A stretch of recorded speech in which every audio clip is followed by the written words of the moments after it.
हमें ज्वाइन किया है पाकिस्तान मुस्लिम लीग नून के सीनियर रहनुमा एहसन इकबाल साहब ने। एहसन साहब, बहुत बहुत शुक्रिया, आपने हमें ज्वाइन किया। पीडीएम जब बनी थी तो उसका मकसद ये था कि हुकूमत को टफ टाइम देंगे, हुकूमत को गिराएंगे, लेकिन हुकूमत अब कॉन्फिडेंट नजर आ रही है और ऑपोजिशन कंफ्यूज्ड और तकसीम नजर आ रही है। आज बिलाल भुट्टो ज़रदारी साहब ने तो बाकायदा कहा है कि नवाज शरीफ जो कि रायवंड के वजीर आजम है वो कन्विक्टेड हैं, वो कैसे लंदन बैठ के अपना इलाज करवा रहे हैं, जबकि आसिफ अली ज़रदारी साहब जो कि मेडिकल बेल पर बाहर है वो पाकिस्तान में है और पाकिस्तान के अलग अलग अस्पतालों और शहरों से अपना इलाज करवा रहे हैं।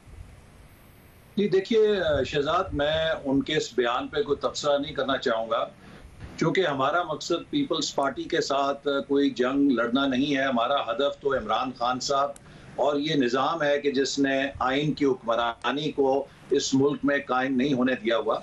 और बदकिस्मती यह है कि पीडीएम जब हमने बनाई उसके बाद 6-7 महीने की जद्दोजहद के बाद हम इस हुकूमत को हटाने के लिए यूं समझ लिए कि गोल करने के लिए डी में पहुंच गए, और यूं ही हमने गोल करना चाहा तो पीपल्स पार्टी ने पीडीएम से टाइम आउट ले लिया और हमारी 6-7 महीने की जो मेहनत है उस पर पानी फेर दिया। और अब ये जो हम पर वार कर रहे हैं बिलावल भुट्टो साहब, इससे ये लगता है कि इसके पीछे भी कोई स्कीम है कि जिसका मकसद ये है कि ऑपोजिशन को आपस में उलझाया जाए और हुकूमत को फ्री टाइम दिया जाए। लेकिन हम इसमें नहीं उलझेंगे। कहने को मैं भी बहुत कुछ कह सकता हूँ कि सदर साहब जरदारी साहब के हवाले से उन्हें क्या मराहत मिल रही हैं और पीपल्स पार्टी को क्या मराहत मिल रही है, लेकिन ये हमारा मौजू नहीं है।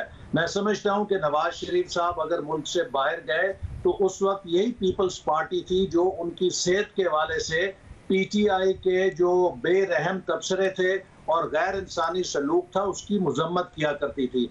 आज उन्हें उसी मामले में जो नवाज शरीफ साहब अपने इलाज के लिए गए नुक्स नजर आना शुरू हो गया, और वो शायद चाहते हैं कि मुस्लिम लीग नून से उनकी तरफ जवाबी वार किया जाए। मैं फिर भी जवाबी वार नहीं करूंगा क्योंकि ये हमारा मकसद नहीं है। हमारा हदफ ये हुकूमत है और इस हुकूमत लेकिन एहसन इकबाल साहब, आपने कहा जो मराद पीपल्स पार्टी को मिल रही है वो मौजू नहीं है। मेरे ख्याल से यही सबसे इंपॉर्टेंट मौजू है कि क्योंकि जब पीडीएम बनी थी तो यही तज्जिए होते थे उस वक्त कि दोनों पार्टीज में से जिसको पहले रिलीफ मिला तो वो कोई ना कोई समझौता कर लेगी, मुफाहमत कर लेगी। ये दोनों आपका एक ट्रस्ट डेफिसिट था दोनों पार्टीज पे। तो कौन सी मराहतें जो आपके ख्याल में पीपल्स पार्टी को मिल रही हैं जिसका शिकवा एक तरीके से आप कर रहे हैं इस वक्त? देखिए, सबसे पहली बात तो शहजाद ये है कि मैं ये कहना चाहूंगा कि पिछले 3 सालों में जिस किस्म का कड़ा एहतसाब मुस्लिम लीग नून ने देखा है कि जहां नवाज शरीफ साहब, उनकी बेटी शहबाज शरीफ साहब, उनके बेटे शाहिद खाकान अब्बासी, मैं खुद डॉक्टर मिफ्ता ख्वाजा, साद रफीक, उनके भाई राना सनाउल्लाह, हनीफ अब्बासी, मैं किस किस के नाम लूं, हमारे बेशुमार एमपीएस हैं, रहनुमा हैं जो झूठे मुकदमों में उलझाए गए। तकरीबन पूरी मुस्लिम लीग नून की फ्रंट लाइन की लीडरशिप इस हुकूमत के कड़े से कड़े झूठे एहतसाब की भट्टी से सुरखरू होकर निकली है। पीपल्स पार्टी ने तो देखा ही कुछ नहीं है, ये किस एहतसाब की बात करते हैं। अगर ये एहतसाब की बात करें तो शायद इनमें से कोई बाहर ही नहीं बचेगा। तो इसलिए मैं समझता हूं कि हमारा ये मौजू नहीं है, हम इस मौजू में समझना चाहते। आपने बड़ी अहम बात कही, आपने कहा कि हमारे बहुत सारे रहनुमा जेल जा चुके हैं झूठे केसेस में, पीपल्स पार्टी को उस किस्म के एहतसाब का सामना नहीं हुआ। क्या आप ये कहना चाह रहे हैं कि उनके रहनुमा जेल नहीं गए, या आप ये कहना चाह रहे हैं कि आपके केसेस झूठे थे और उनके केसेस हकीकत पर मबनी है? देखिए, मैंने ये कहा है कि तोपों का सारा रुख तो हमारी तरफ था, हकीकी ऑपोजिशन कौन था ये बात तो आप इससे अंदाजा कीजिए कि किसके सफ़े अव्वल के सारे रहनुमा झूठे मुकदमों में उलझा के जेलों में डाले गए।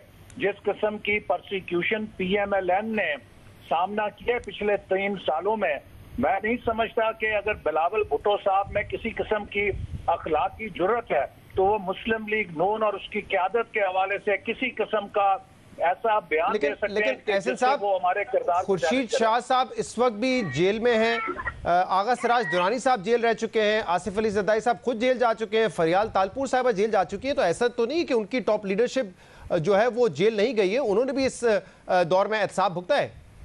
मेरे यही पॉइंट है कि ये 3-4 जो आपने नाम लिए हैं, इसके अलावा कोई और नाम लें।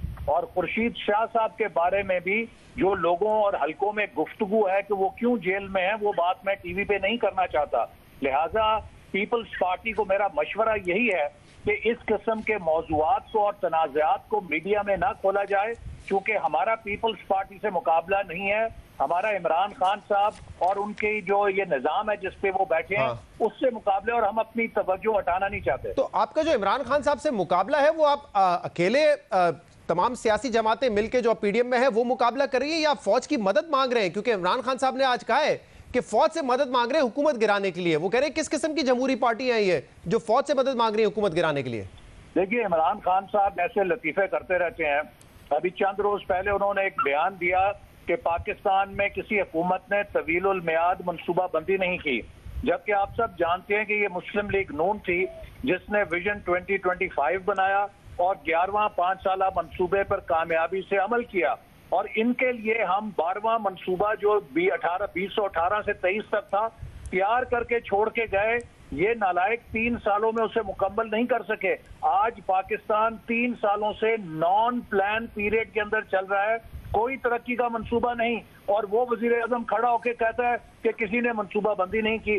कल तक जब ये बनी गाला में बैठे मीटिंग करते थे धरने के दौरान, तो ये अपने साथियों को कहते थे जाओ जाके उन्हें कहो कि वजीर आजम नवाज शरीफ से इस्तीफा लें। वो क्यों नहीं लेते? हम आगे हैं धरना देने। लेकिन मुझे बताएं ना एहसन इकबाल साहब, इन्हीं तमाम बातों को सामने रखते हुए आप चाहते थे कि हुकूमत को गिरा दें। अब पीपल्स पार्टी भी ये कह रही है कि जब फाइनल पुश का वक्त आया तो आप पीछे हट गए। इमरान खान खुद भी ये कह रहे हैं कि आप हुकूमत नहीं गिरा सके और आप फौज की मदद मांग रहे हैं, फौज से मदद मांग रहे हैं हुकूमत गिराने के लिए। तो क्या ये मदद नहीं मिली इसलिए आप नाकाम रहे? मेरी बात मुकम्मल होने दे।